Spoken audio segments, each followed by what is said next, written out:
Intoxicated, full, forget where they was, suffer amnesia. Been jumping for 10 minutes and don't know it. The kids see them in uncompromising positions. Kids should not know you got granny panties on. Oh. Come on. Now what about now in the Bible? Who was that was praising God so much that his clothes came off? Does it sound like no?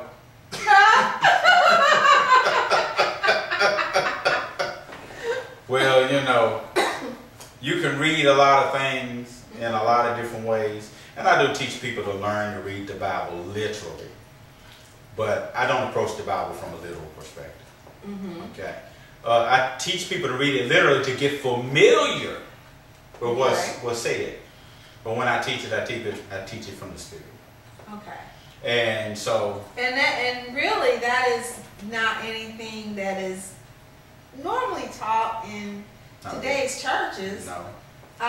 We're pretty much taught to take it literally, that the Bible is a historical document. And I mean, at least that's the way that I was raised in church all my life. And you helped me understand that it's actually a spiritual document. So maybe you can talk a little bit about that. See, God made it clear that he was a spirit in the book of John. He says, I am a spirit.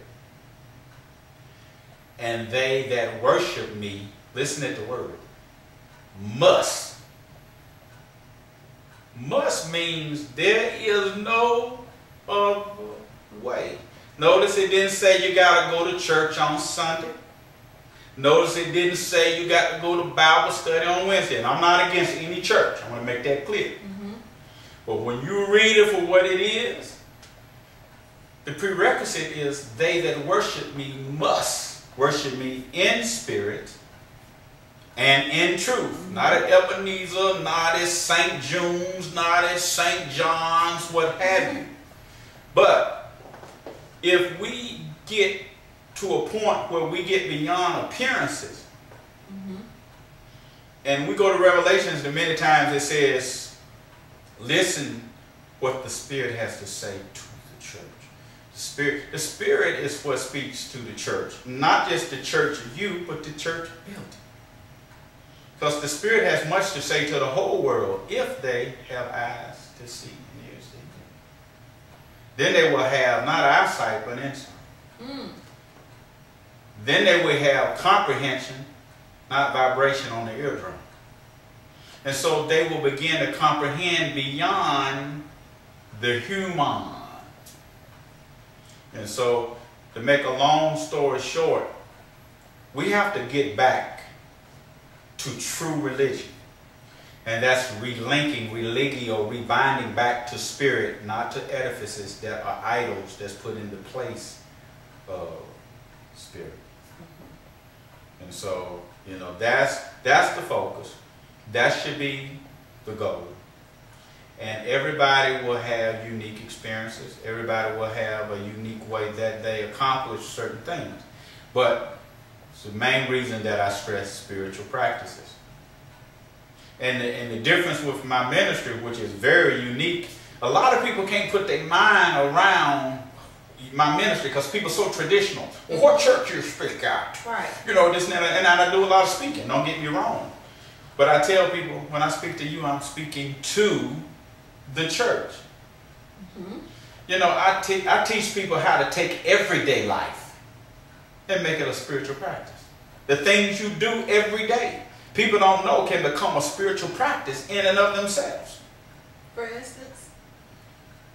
Being in the kitchen, cooking. Really? Driving your car. cleaning your house, communicating with your mate or a friend. You may say, now you're talking crazy now. It said, they that worship me must be in spirit. Mm-hmm. A lot of people don't understand that you're in the spirit when you're in the present. That's why we talk about God being omnipresent. When you're in the present, when you're doing something, and your focus, your attention, your energy, everything is on whatever you're doing right then, right there, you as whole as you can be. I think the word they use spiritually is holy. Mm-hmm. But see, people don't understand what that means practically speaking. If you're in the kitchen cooking and your mind is on driving, I don't think you're holy. No, your body over here, your mind over there, and your spirit somewhere else. You're not holy. So you learn to do everything 100% focus on it and one thing at a time, and you learn to be holy in everything you do. Then your life becomes a holy experience. Do you grasp what I'm saying? Yes. It's not going to the church. But you can even go to church and make it holy. Are you holy there? Are you at church and your mind is at home? What I got to do after church?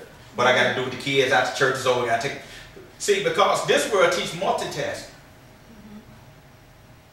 But it's also fragmenting you, learning to focus all of your energy into one thing and make it a whole practice. People have accidents. You know, some people are accident prone. Lack of focus. Because they got so many things going on, they can't focus because they've never been taught what holy means in a practical sense. So the world trains us away from being holy. Holy is a natural state God gave us at birth. See, people think you can earn it. No, it was a gift. If you read the scripture, it says it's the Father's great pleasure to earn the kingdom. What? To give you the kingdom. Interesting. Okay. Just want to make sure He gave us that. Why are we trying to earn it? Can't earn what's given. Holy is given. But you can restore yourself back to what is given when you get the false giving out the way. You'll see it's been there all along. The problem is you're covering it up because you bought into the false practices the world has given you that they call holy. So when you buy into this world's concept that everything is earned, it don't always line up with spirit. There's some things you was given. Did you earn your life? No, it was given. And a lot of things can be given when you learn to flow. This is Lady B of Lady B Living, empowering you to create values that maximize your net worth in all areas